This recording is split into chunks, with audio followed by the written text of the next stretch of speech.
tal? Bienvenidos a Diálogos desde la Frontera, un programa producido por el Colegio de la Frontera Norte, aquí en Tijuana, Baja California.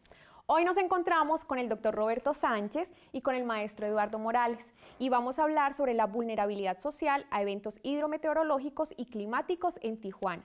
Les doy la bienvenida, doctor Sánchez, maestro Morales. Cuéntenos un poquito sobre su recorrido académico y cuáles son sus intereses de investigación. Bueno, sí, con mucho gusto. Yo soy Roberto Sánchez, soy profesor investigador del Departamento de Estudios Urbanos y del Medio Ambiente y por muchos años llevo trabajando el tema desde el punto de vista de las ciencias sociales, de lo que es las cuestiones ambientales y las cuestiones urbanas. Yo soy Eduardo Morales, soy egresado de la maestría en Administración Integral del Ambiente de aquí del Colegio de la Frontera Norte. También llevo un buen tiempo trabajando cuestiones ambientales. Inicié en un primer momento con economía de recursos naturales, pero a la par de la maestría fui involucrándome en temas de vulnerabilidad social, adaptación al cambio climático y llevo un buen tiempo colaborando con el doctor Sánchez. Bien, perfecto. Bueno, les pido por favor que nos contextualicen un poco sobre qué es esto de la vulnerabilidad social ante eventos hidrometeorológicos y climáticos. Doctor Sánchez. Claro, ese es un tema muy interesante. En realidad, la sociedad ha aprendido que tiene que estudiar por qué ocurren los desastres asociados a eventos hidrometeorológicos y climáticos. Y durante las últimas décadas se ha dado énfasis en generar marcos conceptuales y metodológicos para entender por qué suceden estos desastres.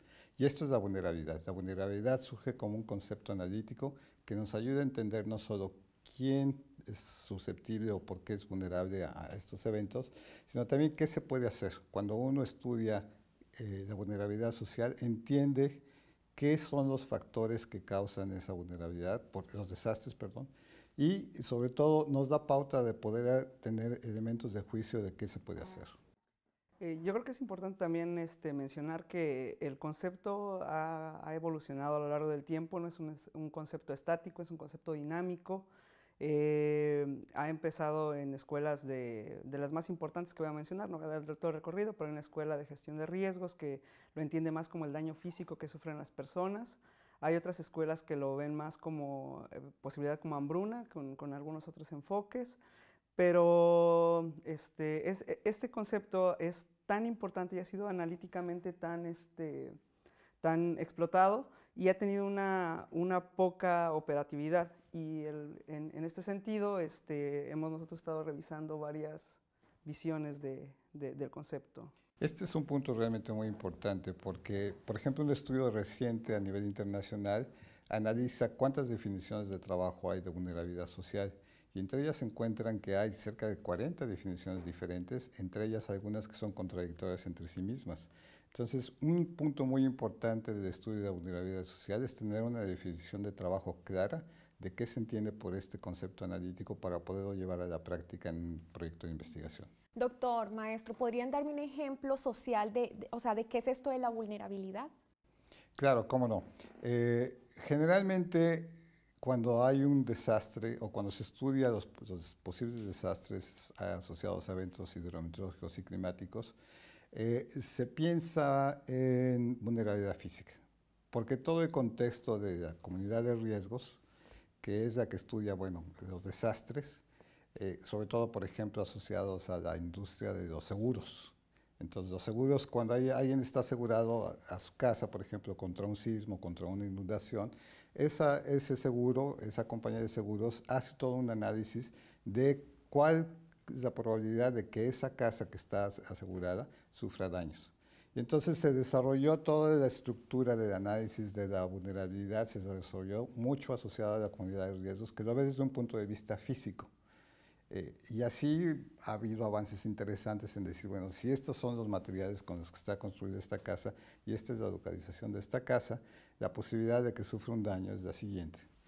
Pero se dejó de lado por mucho tiempo lo que es la vulnerabilidad social, es decir, las condiciones de los habitantes de esa casa, de la colonia en donde está ubicada esa casa, de la zona física en donde está ubicada la casa, y de la capacidad de respuesta que tienen los habitantes de esa casa para enfrentarse a una contingencia. Puede ser una inundación, un deslave o estrés hídrico, por ejemplo, una sequía, etc. Y entonces se desarrolló esta parte que se llamó la vulnerabilidad social. Maestro Morales, regresamos con usted y este tema. Vamos a una pausa.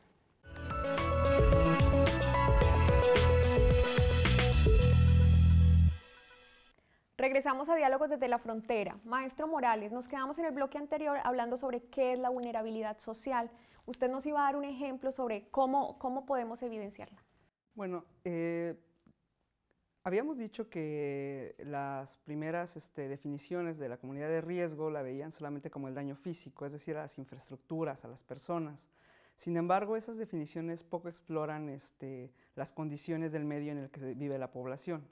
Entonces, supongamos que nosotros podemos ver una lluvia, por ejemplo, una lluvia intensa, es decir, que llueve mucho en poco tiempo, y en diferentes zonas de la ciudad, piensa en Tijuana, piensa en Veracruz.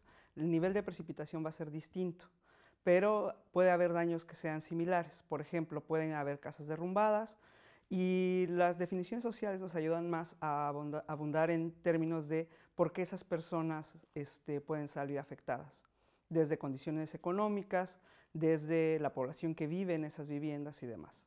Otra pregunta es, doctor Sánchez, ¿cómo se estudia la vulnerabilidad social? Esta es una buena pregunta. En realidad, parte del problema que ha existido hasta ahora con la atención a los desastres, por ejemplo, asociados a eventos hidrometeorológicos y climáticos, es que no ha habido un avance sustancial en el estudio de la vulnerabilidad social. Mucho de la contribución, hay cientos de artículos internacionales hablando sobre vulnerabilidad social a este tipo de fenómenos, pero muchos de ellos son más conceptuales y pocos de ellos trabajan en realidad la parte metodológica.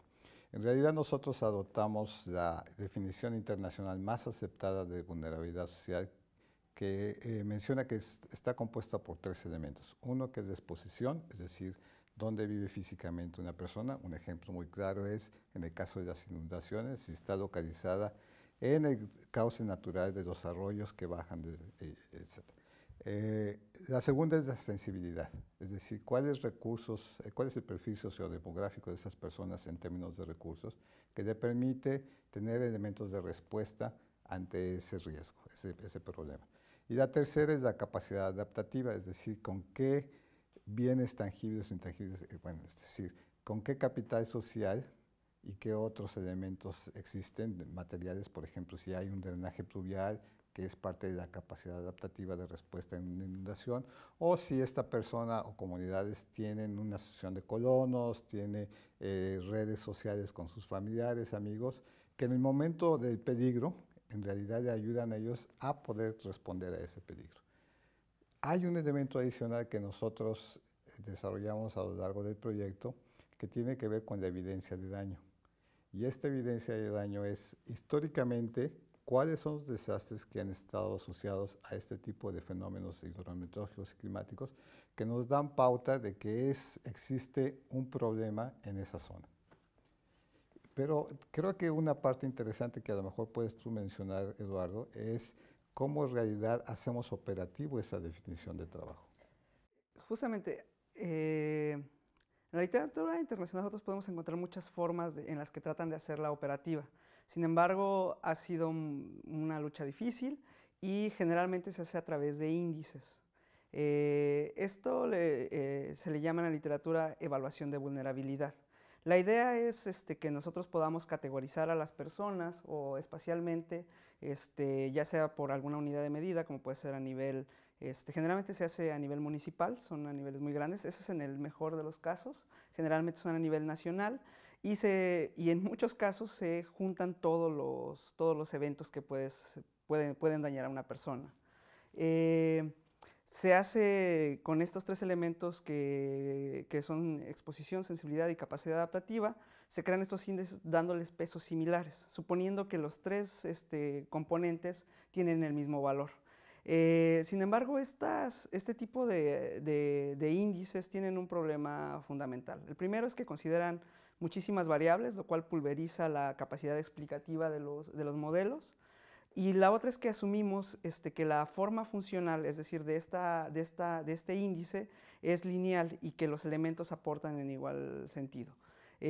Nosotros hemos estado trabajando en otros tipos de enfoques Lo principal o los supuestos con los que hemos trabajado son el menor número de variables que nos expliquen la mayor cantidad de la varianza, es decir, tener menos variables, pero explicar lo que más podamos de esta vulnerabilidad. El segundo supuesto con el que hemos partido es los pesos no se deben de dar de manera arbitraria.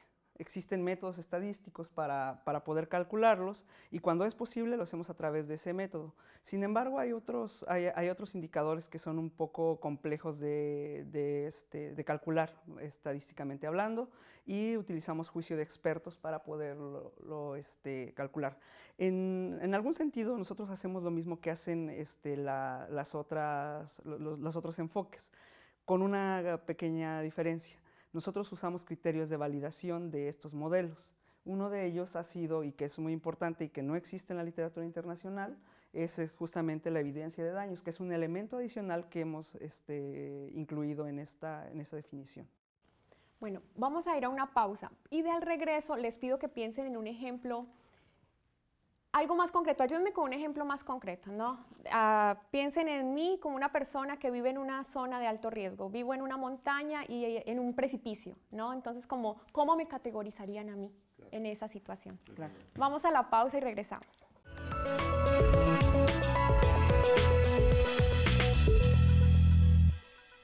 Hola, regresamos a Diálogos desde la Frontera.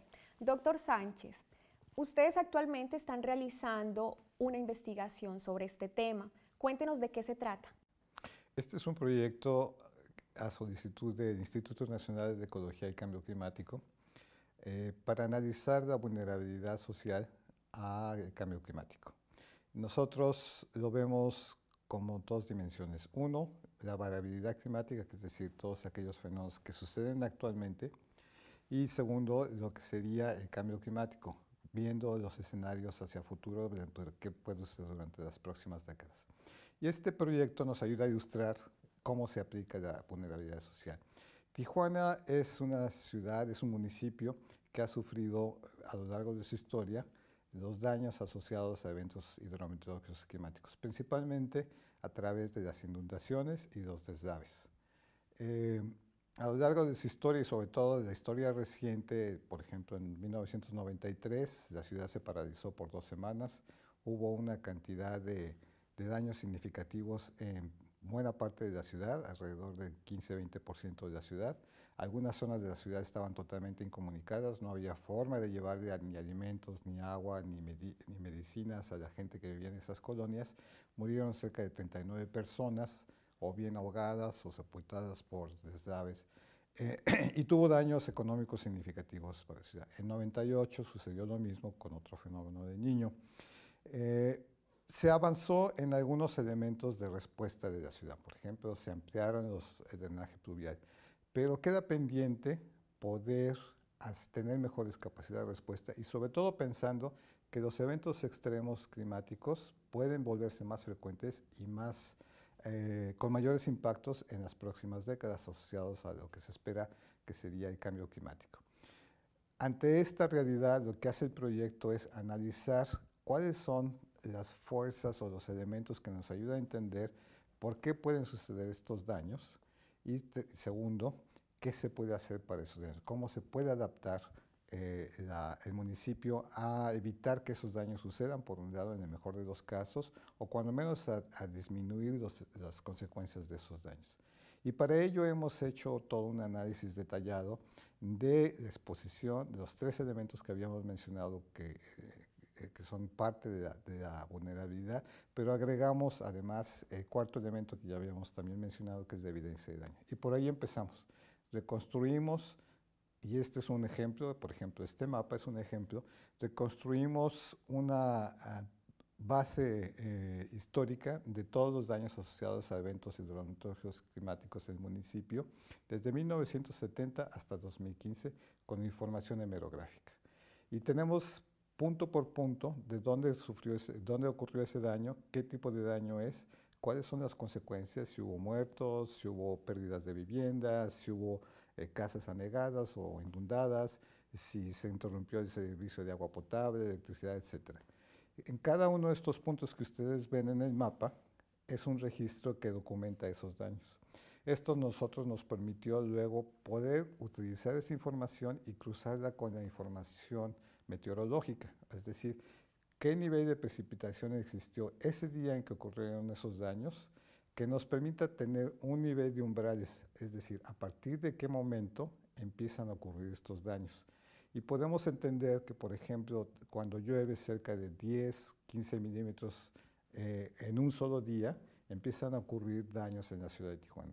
Pueden ser tan pequeños como inundaciones en las principales vías de comunicación que crean una serie de conflictos viales, o algunos más complejos que tienen que ver, por ejemplo, con inundaciones en algunas colonias, empieza a haber problemas con la estabilidad de los taludes, después de los 30 milímetros la estabilidad de algunos de los taludes se compromete y empieza a haber deslaves.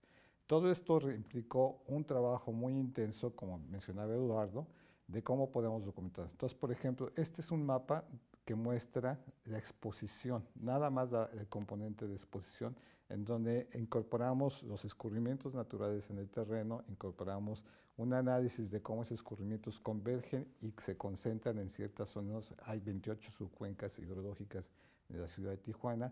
Incorpora además el análisis de la sensibilidad, es decir, de las variables del censo de 2010 que nos ayudan a entender carencias, es decir, la falta de recursos para sobreponerse a estos eventos, y la capacidad adaptativa, o sea, el drenaje pluvial, es decir, en qué zonas tiene drenaje pluvial. Vamos a ir a una pausa y al regreso quiero que me hablen de los resultados, si ya tienen algunos resultados que puedan comunicarnos y que nos puedan orientar un poco con este tema. Claro que sí. Regresamos.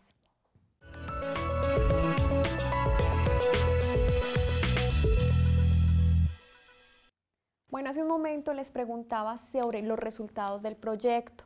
¿Nos pueden compartir un poco, doctor Sánchez, cuáles son esos resultados y cómo se aplican a Tijuana? Claro, ¿por qué no empiezas tú, de lo que conoces? A ver, maestro. Bueno, ya tenemos algunos resultados concretos. Hemos estudiado 3 eventos de manera particular. El primero son las inundaciones. Las gráficas que se están presentando a continuación ya es el índice agregado de que se hablaba, y además el factor de corrección, que en este caso es la evidencia de daños. Es decir, nosotros no solamente ponemos énfasis en el rigor estadístico para calcular los índices, que en realidad nos hablan de cuáles son la zonificación donde se encuentran estos 3 elementos y nos dice qué zonas son las más vulnerables, sino que además utilizamos la corrección de evidencia de daños para hacer más visible esta probabilidad. Es decir, no es solamente las zonas que dice mi modelo que tienen mayor probabilidad o que son más en realidad vulnerables, sino también es las zonas que ya han sido dañadas. Y entonces al sobreponerlos, como se ve en el mapa, es más evidente cuáles son esas zonas. ¿Qué más tenemos ahí? Bueno, también se ha calculado densidad poblacional, algunos otros indicadores socioeconómicos, y nos indican básicamente, como se ve en la imagen, cuáles son las zonas que han sido más dañadas, y algunas otras zonas que no tienen ahora tanta evidencia de daños, pero que sí salen altas en este mapa. Y este es un mapa de la zona de Tijuana. Sí, es en realidad toda la zona urbana de Tijuana. No sé si quiero agregar sobre las zonas de nueva construcción, que son básicamente las que salen. Claro, lo que nos ayuda a entender este tipo de mapas, y sobre todo para la toma de decisiones de aquellas instituciones que están encargadas de dar respuesta a este tipo de problemas, que son los usos de esta información, por ejemplo. Son usos para protección civil, que tiene que no solo responder en el momento de una contingencia, pero le ayuda a tener mecanismos de prevención, de poder decir, tengo que darle atención a estas zonas porque aquí viven las personas que son más vulnerables y son vulnerables por estas condiciones. Ese es el uso de esta información. Tiene un valor útil también para la planificación urbana, por ejemplo, del INPLAN, por ejemplo, del organismo o de la Secretaría de Planeación Urbana a nivel estatal y a nivel municipal, que puedan decir, bueno, no puedo permitir que se siga construyendo en estas zonas porque es altamente vulnerable a este tipo de daños asociados a eventos hidrometeorológicos y climáticos, y entonces tengo que empezar a encauzar hacia otras zonas de crecimiento.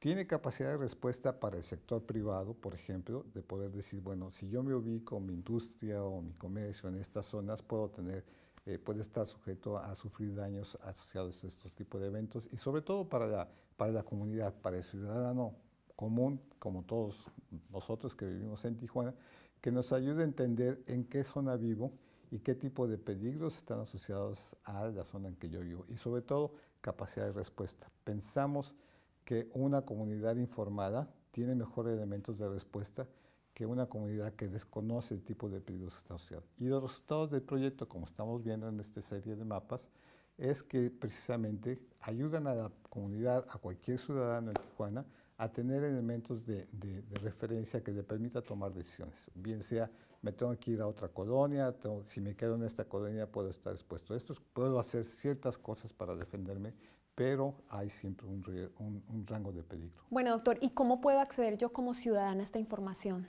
Bueno, una vez que nosotros terminemos el proyecto, porque aún todavía está en proceso, que va a ser entregado al Instituto Nacional de Ecología y Cambio Climático, parte de la idea que tenemos es que esta información se transfiera a las autoridades municipales y estatales que les permita hacer uso de la información. Pero también queremos que esta información sea pública, que cualquier ciudadano pueda tener acceso a ella. Estamos explorando las posibilidades de que exista una página web, bien sea asociado con Protección Civil o con el gobierno del Estado, que le permita al ciudadano común poder tener acceso a la información. Okay. Me gustaría agregar que una cosa que es muy importante, porque a veces la transmisión entre lo que nosotros calculamos y lo que la población puede entender difiere un poco. Entonces, ¿qué es lo que nos dicen los mapas? Los mapas nos dicen cuáles son las zonas que tienen componentes, ya sea por carencias de infraestructura, ya sea por que es una zona de bajo perfil económico, o por la exposición por el lugar donde viven, la orografía del terreno. ¿Cuáles son los que pueden ser más dañados en un evento? Eso no significa que las próximas lluvias mi casa se va a caer. O sea, lo que quiere decir es que las condiciones en las que yo vivo, ante un evento extremo, un evento ocasional o incluso un extremo, una lluvia que dure muchos días, tengo mayor probabilidad de sufrir un daño. Eso no esa sería la vulnerabilidad. O sea, así puedo darme cuenta qué tan vulnerable soy yo en el terreno donde vivo. Y por eso estudiamos la vulnerabilidad. Perfecto. Bueno, pues nos quedamos con esa idea y regresamos en el próximo bloque.